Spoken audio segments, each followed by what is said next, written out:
Welcome to this overview of the Norse civilization. The Norse are heavily focused on their infantry, having many different types with a unique ability. Let's get straight into it. The Norse barracks holds 5 units: the spearman, throwing axeman, harjar, berserker, and the ulfedin. The spearman is available right away in Age 1. They are great against cavalry units and are quite tanky compared to most civilizations. Their champion upgrade grants them even more health and bonus damage against cavalry. The throwing axeman is available in Age 2, being the first in the game to deal melee infantry damage with ranged attacks. They excel at kiting enemy units, dealing extra damage to ranged and infantry units. Their champion upgrade makes them ignore 40% of the enemy's armor, dealing even more damage. In Age 3, the harjar becomes available. They are great as frontline units, able to soak damage with their strong armor, while doing decent damage to other infantry units. Their champion upgrade gives them additional armor against infantry. The berserker is also available in Age 3. They are a good all-around unit, dealing massive area damage but come at a hefty price. Their champion upgrade grants them regeneration, snare immunity, and a charge, allowing them to quickly close the distance between them and the enemy. And the ulfedin, available in Age 4, is exceptional at taking out ranged units while also dealing with cavalry, being almost as fast as them. Their champion upgrade makes them deal twice as much damage to both ranged and priest units. And then there are the usual 3 barracks techs, improving them further. But that's not all. Norse infantry stand out not only for their combat prowess, but also for their ability to construct buildings on the battlefield, such as barracks, fortresses, or watchposts, without having to use up the precious gathering time of villagers. Next, the archery range. It holds 2 units, the skirmisher and the bowman. The skirmisher is available in Age 2. Their job is taking out enemy ranged units, which is made easy by their huge multipliers. Their champion upgrade increases their bonus damage even more, while also decreasing their training time. The bowman is available in Age 3. They are great at taking out enemy infantry from a distance, but are susceptible to cavalry and siege. Their champion upgrade simply gives them 20% more snare, which slows down the enemy when hit. And they too got their 3 factory techs, improving them further. Then the stables. It also holds 2 units, the raider and the horseman. The raider is available in Age 2. While they are great at taking out ranged units, they excel at raiding, as their name suggests. They can avoid enemy units with their huge movement speed, performing hit-and-run attacks. Their champion upgrade grants them a 100% bonus against villagers, as well as snare immunity, making them even better at raiding. The horseman is available in Age 3. They are the main anti-cavalry unit while also having a bonus against siege. Their champion upgrade simply makes them better at both of those. And of course, they also have their factory techs, improving them further. And lastly, the fortress.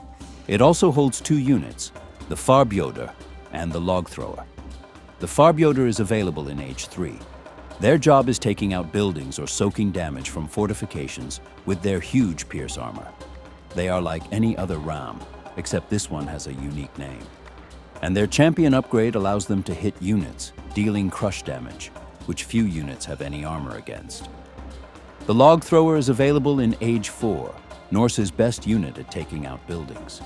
They don't have a very long range or line of sight like Palintonans, but are much quicker to set up and deal bonus damage against infantry. Their champion upgrade gives them a bonus against siege units, extra movement speed, and reduces their cost by 1 population, allowing you to train more of them. The fortress also has a unique technology, burning pitch. It makes the fortress fire burning arrows, which causes the targeted units to lose health over time and can disorient them as well. And that was the military tech tree. Next, we'll have a look at their economy. The storehouse.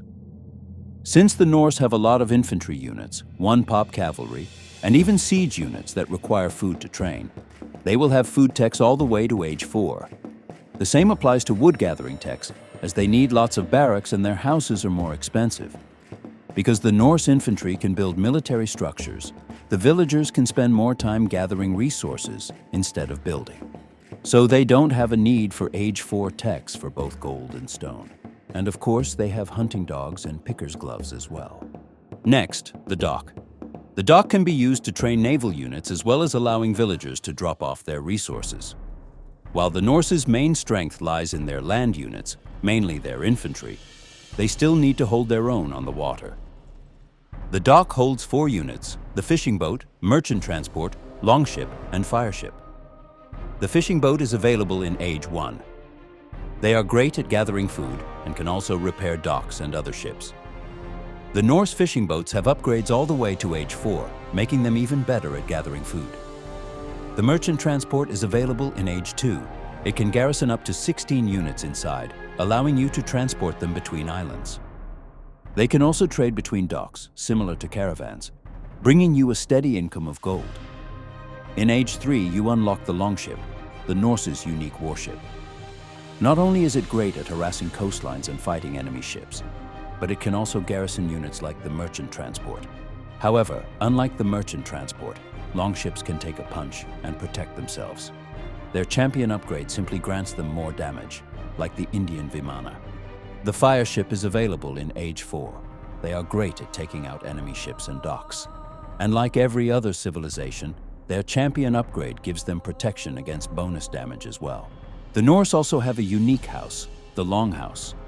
The Longhouse is bigger and costs double the wood than houses of other civilizations, but it also gives double the population, and it can garrison villagers, keeping them safe during raids. Then the market.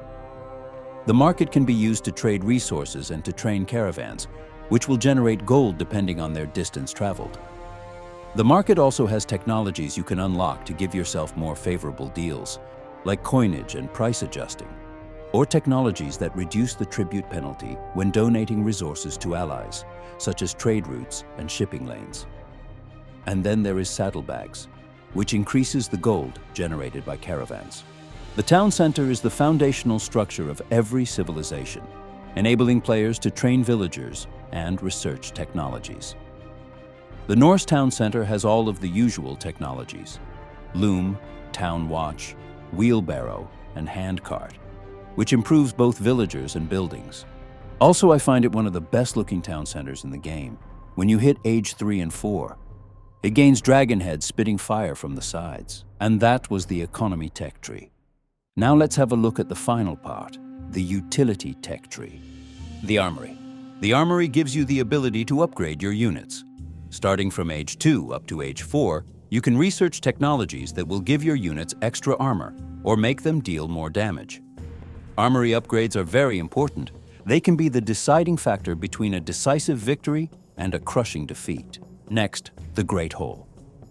The Great Hall is like a unique temple for the Norse and holds 3 units: the Rhapsode, Seer, and the Chief. The Rhapsode is available in Age 3. It's great at healing your wounded units with their big healing radius, while also being able to convert units. Their champion upgrade makes them even better at healing. The Seer is also available in Age 3. Unlike the Rhapsode, they can only convert units, but they do have a special ability. They are able to summon ravens, which can fly over any terrain and spy on their enemies. Their champion upgrade massively increases both the Seer and the Raven's line of sight. The Chief is available in Age 4. He has a build limit of just 1, but is very tanky and gives any unit in his radius 20% more hit points. His champion upgrade grants him a whole 50% increase in health and damage. A must-have unit. Then the Outpost. The Outpost is the Norse's unique watchpost. Not only does it provide you with line of sight, it also allows you to train a new unit, the War Dog. The War Dog is a very cheap and fast unit that does not cost any population. They are great at snaring enemy cavalry, giving your spearmen time to catch up and deal with them. Or you can use them to harass the enemy villagers. Their champion upgrade decreases their training time while also increasing their build limit. The Norse also start with 2 scouts instead of the regular one of which is able to construct this outpost, while the other is able to construct barracks, though at a much slower rate than villagers or infantry. And finally, the walls and guard towers. Let's have a look at their models while I thank you for watching. I hope you enjoyed this overview. It took a long time to make. Tell me what you think in the comments. Leave a like and subscribe if you want to see more, and enjoy the Norse Civilization in Age of Empires online.